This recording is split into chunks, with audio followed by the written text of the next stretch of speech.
Nah, setelah kita mengetahui tentang anak, tadi kan tentang anak, mengapa kok anak itu butuh pendidikan, kenapa kok anak itu egosentris, itu kan karakteristiknya.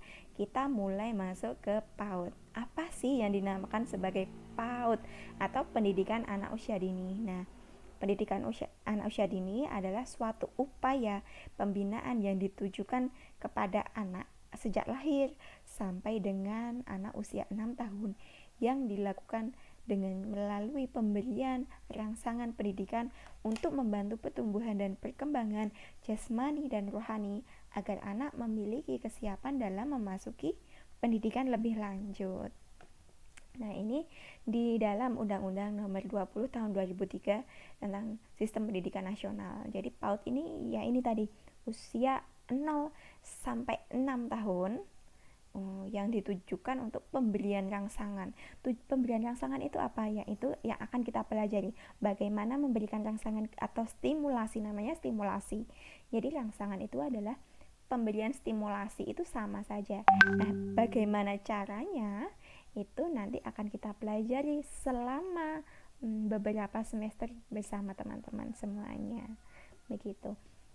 Nah, tentunya akan sangat senang sekali. Nah, jenis-jenis PAUD itu ada 3. Yang pertama itu ada formal, kemudian non formal, kemudian informal. Nah, ketiga ini teman-teman harus di luar kepala.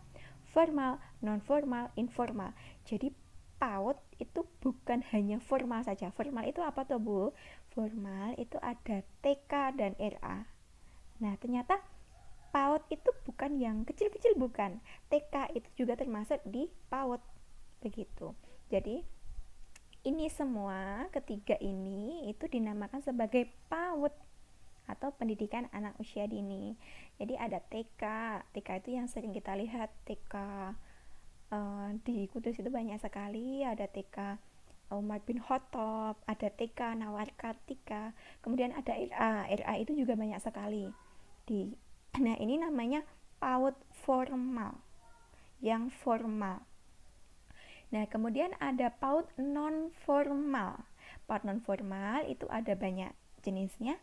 Ada TPA, Taman Penitipan Anak atau tempat penitipan anak. Ini biasanya untuk anak-anak kecil, usianya bisa 0 sampai 2 tahun atau bisa juga dengan usia 0 sampai 6 tahun. Tapi untuk menitipkan anaknya ketika orang tuanya sedang bekerja. Ini namanya TPA. Tapi biasanya diisi oleh anak-anak yang masih bayi sampai usia 2 tahun. Nah, kemudian ada yang namanya KB, kelompok bermain. Nah, ini KB, ini yang sering diartikan sebagai PAUD itu. Padahal namanya KB atau kelompok bermain itu untuk anak usia 2, 3, 4. Jadi ada TK, ada KBA, ada KBB. Nah, di TK pun juga ada.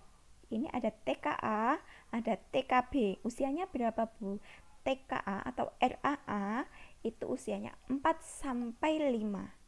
Kemudian RAB itu ada usia 5 sampai 6 tahun, begitu. KB pun juga ada KBA dan KBB.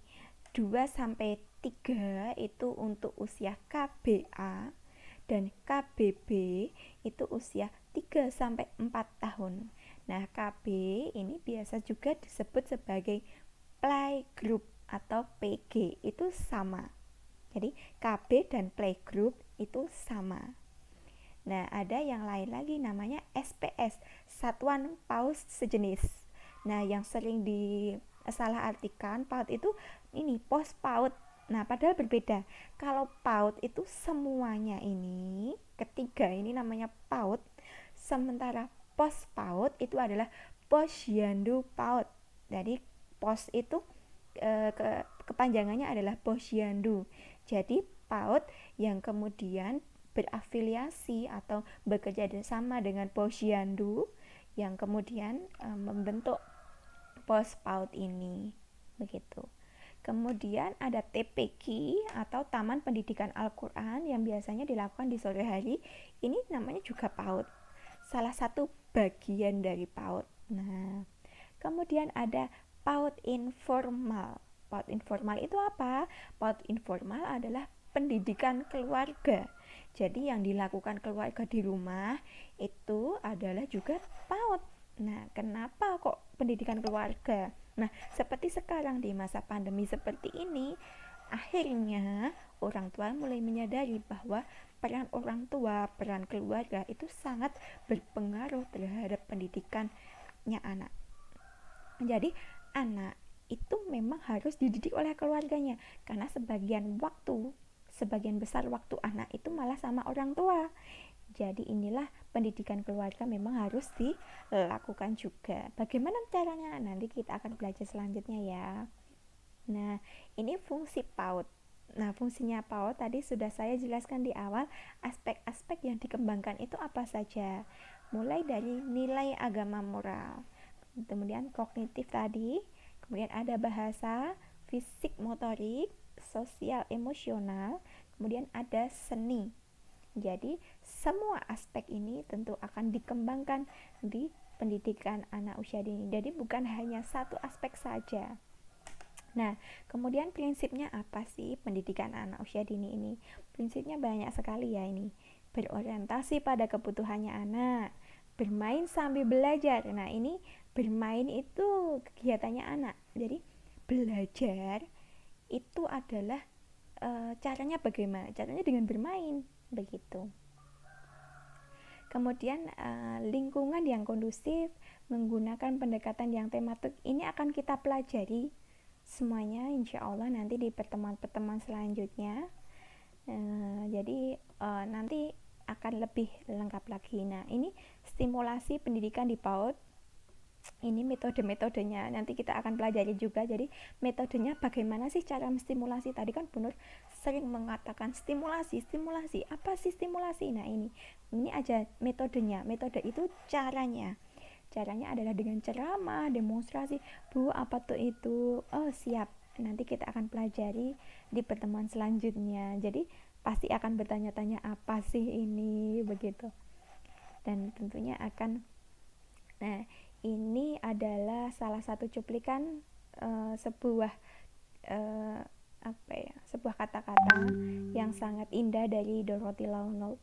Jadi jika anak hidup dengan celaan, ia akan belajar memaki. Jika anak hidup dengan permusuhan, ia belajar membenci. Jika anak hidup dengan cemoohan, ia belajar rendah diri. Jika anak hidup dengan hinaan, ia belajar menyesali diri. Jika anak hidup dengan toleransi, ia belajar menahan diri. Jika anak hidup dengan dorongan, ia belajar percaya diri. Jika anak hidup dengan pujian, ia belajar menghormati. Jika anak hidup dengan diperlakukan adil, ia belajar keadilan. Jika anak hidup dengan rasa aman, ia belajar menaruh kepercayaan. Jika anak hidup dengan dukungan, ia belajar menyenangi dirinya. Dan jika anak hidup dengan kasih sayang dan persahabatan, ia akan belajar menemukan cinta dalam kehidupan. Nah, semoga teman-teman yang sudah menjadi mahasiswa pendidikan anak usia dini, masih semester 1, pentingnya ternyata pendidikan anak untuk anak ini sangat penting sekali. Ternyata anak ini ada yang dinamakan sebagai golden age. Semoga menjadi motivasi oleh teman-teman menjadi calon pendidik yang baik, calon pendidik yang hebat, sehingga menimbulkan atau membuat anak-anak yang berkualitas, begitu. Demikian dari saya. Nanti jika ada kekurangan, jika ada pertanyaan, silakan ditanyakan di sesi diskusi kita. Semoga teman-teman masih semangat terus. Kalau ada salah-salah kata dari Bu Nur, saya mohon maaf. Saya akhiri perkuliahan kita. Saya tutup. Wassalamualaikum warahmatullahi wabarakatuh.